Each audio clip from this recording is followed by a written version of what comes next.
Ngiyanibingelela bazalwane nonke egameni likaKristu Jesu waseNazaretha, umsindisi wethu lophilako, lophila phakathe naphakathe. Ligama lami ngingumama uLilian Sibongile Shoba. Ngisindisiwe, ngihlala la eMachadodorp, eMpumalanga, kumasipala wasemakhazeni.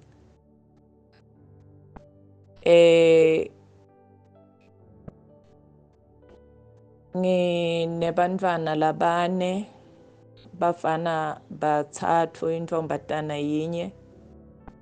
Kanzi futhi ngishadile, ngishade nababe loyedwa. Ngoba kwayi ngikusho lokhu, kuleti nsuku tanamuhla, kuleli langa lokugcina lanamhla, kuleli hour lokugcina kulama minute lambalwa lasele, kuthi kukhale licilongo inkosi yethu ivele emafini. Sekuhlangahlangene bomake nabo bayaba naso isithembu, kodwa-ke mina-ke anginaso isithembu, ngingumake nje wemvelo longuye phaqa, nginomyeni loyedwana. Kunebufakazi la lengibukhumbulako lobendeka empilweni yami. Ngangingadi mina ukuthi behind my back kukhona lokuhlelwako ngempilo yami. Shukuthi kulendzawo lengihlala kuyo njalo nje ngangithi nje uma nangihledi ngifundza liBhayibheli, ngibuka nebantfu emgwacweni behla benyuka nasemabandleni la sikhonda khona, liciniso lalingashunyayelwa. Kanzi futhi nasemgwacweni estradini kwakungekho muntu loshumayelako atshele bantfu ngaJesu, kuthi Jesu ufunani emuntwini, kuyini la kangakutsanzi Jesu ngemuntu. Lento yayingihlupha nje sikhathi lesidze, kwaye kwavela nomcabango enhlitweni yami kuthi uma bonke bantfu bebangalunga emhlabeni wonke jikelele, kubete kubulala nekudlwengula nekutsakatha, kuntshontsha, tonke letintfo leto letimbi inkhosi leyingatifuni. Bantu besifazane bayekele ngekutsengisa ngemtimba, bagcoke kahle. Inkosi beyingeke ilibhubhise live ekugcineni kwako konke, ngoba sonke silungile, siyasubmitha kuNkulunkulu. Umcabango lo bowudlala ngengcondo yami nenhlitiyo yami uma nangihledi ngingedwana. Right-ke lento yangihlupha-ke sikhathi lesidze. Kwathi ngo-2014 uma ngingaphosisi kwakukusebusika, angisakhumbuli inyanga ukuthi ngiphi, phakathi kwaJune July. Ngangihledi nje endlini kunganamuntu, ngithi izindlela nje. Kwafika umcabango lo strange kimi. Lo mcabango lona wafike wathi uma lisawoti liphelelwe busawoti balo, i-taste, lendiwa njani busawoti balo kuze li-taste nalifakwe ekudleni, bubuyiselwa njani? Ngangabi nempendulo. Lo mcabango wafika as if umuntu lokhuluma nami, kodwa kwakungumcabango kukusemini, ngangingakalali. Ekugcineni lo mcabango la kimi kwakungazuthi le micabango le iyi2 iyakhuluma iphindze futhi iphendulane, mina ngiyalalela, mara lo mcabango kwangazuthi ubutamine. Then ekugcineni impendulo yathi uma Sawoti angasaphelelwe ubusawoti bakhe ulahlelwa ngaphandle ebumnyameni la khona kukhala nekugedla kwematinyo. Uma nawuphela lo mcabango ngabe sengiyathuka.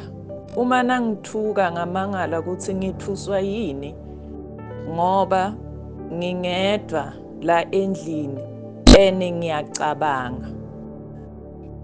Right ke ngabe seke kuleso sikhathi leso nganquma enhlitweni yami ukuthi angitshele bantu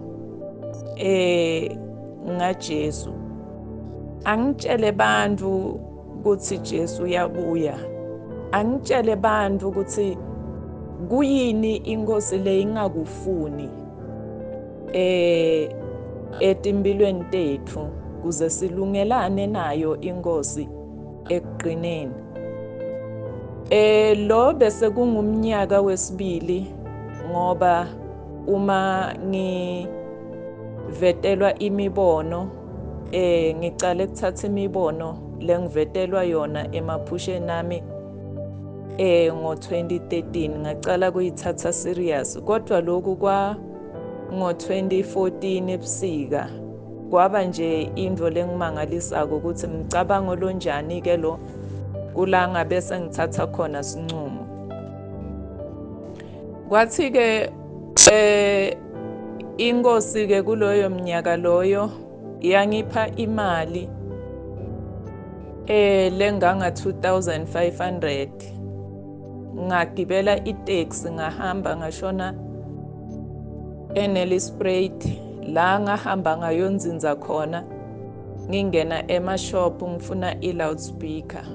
Ngabe sengiyayithola i-loudspeaker ngayithenga ngabuya nayo ekhaya ngingakatsheli umuntu ukuthi ngiyothenga i-loudspeaker. Uma nangibuya nayo i-loudspeaker kwasuka umsindo endlini ukuthi ngithathe imali ngayothenga i-loudspeaker into lenganamsebenzi. Kodwa enhlitweni yami ngabonga ukuthi i-loudspeaker ngiyitholile ngoba liphimbo lami lincane. Angeke ngikwadi ukuthi ngingamemeta ngiviwe bantu ngekhathi etindlini lokhu lengifuna ukukhuluma. Right ke ngathi nangibuyile ne-loudspeaker ngathenga ama-battery ngawafaka ku-loudspeaker ngaqala ke manje ngamemetela ekseni. Uma ngimemetela ekseni ngangihamba ngemoto yomyeni wami. Ngifike ngiyibeke enzawana thite ngifuna indzawo lephakeme ngime lapho ke bese ngiyamemetela. Bekunebantu bengihamba nabo ngibashiye lapha emotweni mina ngiphume ke ngiye lapha la ngiyoma khona. Ngangimemetela ngo-3 ngaleso sikhathi. Kodwa manje ke nangiphuma ngifike enzaweni ngime ngo-5 ekseni ngoba ngihamba ngetinyawo manje. Right ke ngamemetela emalanga ahamba ngimemetela ngoba ngangimemetela kanye ngelisonto kuleso sikhathi nangicala kwenti open air. Bazalwane naku ke lokwenteka behind my back mina ngingadi lutho. Shukuthi ngangithi nangifika enzaweni njengoba kungumkhuba namanje ngiyakwenda. Ngifike enzaweni ngaphambi kokuthi ngikhulumise i-loudspeaker yami ngimemetele ngayo, ngifike ngiguce phasi ngibikele inkosi ukuthi sengifikile. Shukuthi enhlitweni yami kwafika nangu umcabango lothi na uyofika lapha enzaweni la uyobushumayela khona, fika before 3 o'clock, ufike before 5 to mhlambe kungaba ngi6 minutes to 3. Ufike lapho before ngoba kutawube kunedingilozi. Fika before 3 o'clock. Shuthi bengenda siciniseko ke ukuthi 5 to ngishayela ngifikile lapho kuleyo ndzawo bese ngiguca phasi ngiyakhuleka. Sibambane ngetandla nalabo bengisuke ngihamba nabo sikhuleke.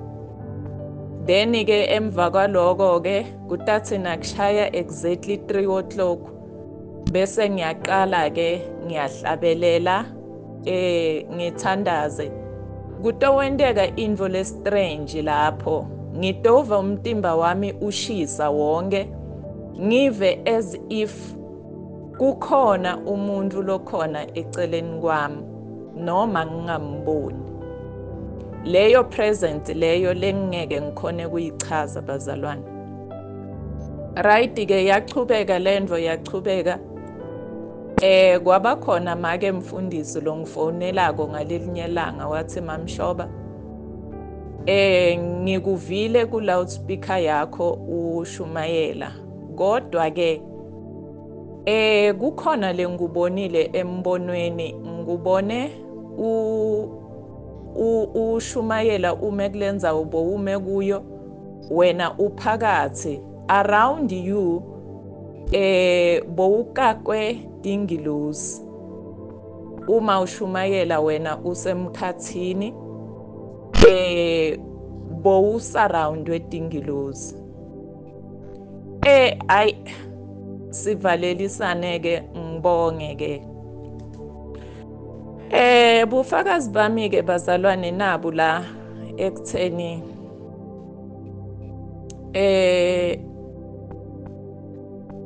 kwathi ngalelinye ilanga kwaba khona umfati losihlobo sami lo yingati yami. Lo mfati lo wa-organize labanye bafati ngingadi mina. Kuthiwa lento lengishumayelako ekseni ngiyadzelela. Angibahloniphi bantu. Ngicabanga ukuthi ngingibani mina ukuthi ngingashumayela tinto letifanana naleti. Ngoba bazalwane emashara umuntu loshumayela ngeholiness kuphela nguMam Shoba estradini.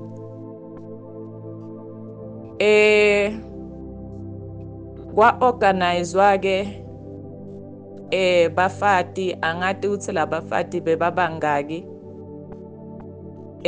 Kwathiwa ke ngoba ngihamba ngemoti kufuna ukuthi kuvalwe wonke ema-entrance la ngingahle ngistade imoto yami nangibaleka ngiphume ngakhona. Kuwo wonke lama-entrance kufuna kuvalwe kuze kukuthi uma nangibaleka nangithi ngibalekela kule i-entrance noma i-exit ngithole ukuthi kunebantu lapho labangivimbile. Nangibalekela kulenye i-exit nakhona ngithole ukuthi kunebantu labangivimbile bangigatsile. Kahlehle akufuneki imoto yami, kufuneka mine kuze ngibanjwe ngishajwe ngoba into lengishumayelako iyinzelelo kuphela. Bazalwane angikwadi mine lokho, mina ngiyachubeka ngiyashumayela mina ngala kuhlelwa ukuthi muti ngibanjwe ngishajwe. Yinto yango 2014 le siya ku 2015. Right ke sebahlelile ke bakulungisile konke. Umnikati walelu hlelo shukuthi le leader lesihlobo sami le kuyingati yami wabese uyagula, ubanjwa kugula. Uma nabanjwa kugula kwatholakala ukuthi naya esibhedlela eneli spray drops nabamcheck bathola ukuthi amaphaphu akhe anemandi. Ngelanga yena nasekangitshela mina nasengiyile kuyomvusela ukuthi uyagula. Waba nguye longitshela ngemlomo wakhe ukuthi bakhipha emanti lamnyama angagcwala 2 litha every day kuye. Leli pipe labadonsa ngalo lamanti la emaphashini akhe balifaka eva abamjovi ukuthi angeva buhlungu. Wakhala kimi wathi kubhlungu mzala wami, ngiyabuva buhlungu. Hayi-ke then ngahamba kuye.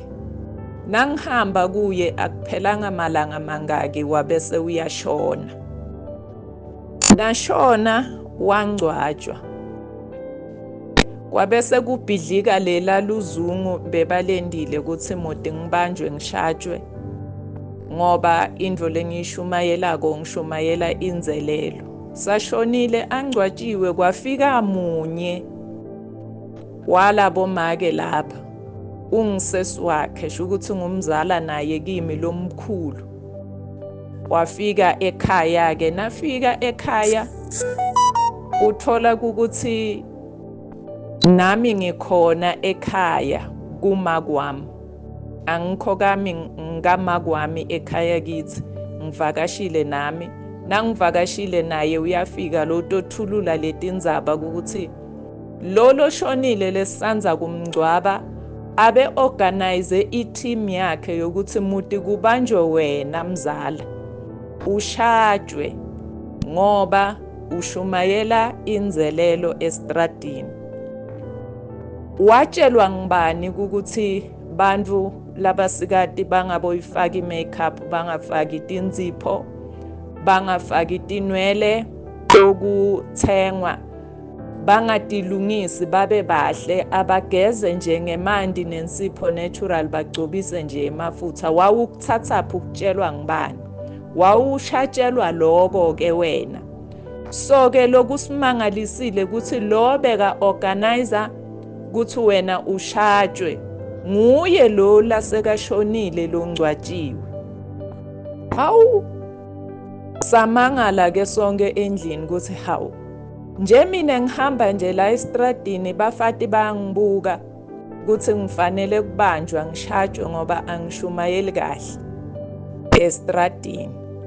So ubufakazi bami ngilobo bathandekayo ukuthi lo setulu emafini lo laka sibitile wasibitela ebungcweleni ensindisweni ekuphileni kwaphakathi. Nguye lo losulelako uyasilwela ebusuku nasemini. Thine sibe singadi lutho ukuthi emva kwethu kukhona imbi lehleliwe. Sesiyiva leyombi seyiphelile kuthi kwakuhlelwe imbi kodwa lo phila phakathi wasinqobela. Ngilobo bufakazi bami bathandekayo ukuthi wonke losindisiwe akaphile ngokwethembeka, athembeke phambi kwaNkulunkulu. Inkosi yethembeke kwendlula thina ngoba iyasilwela busuku nemini. Ngiyabonga. Amen.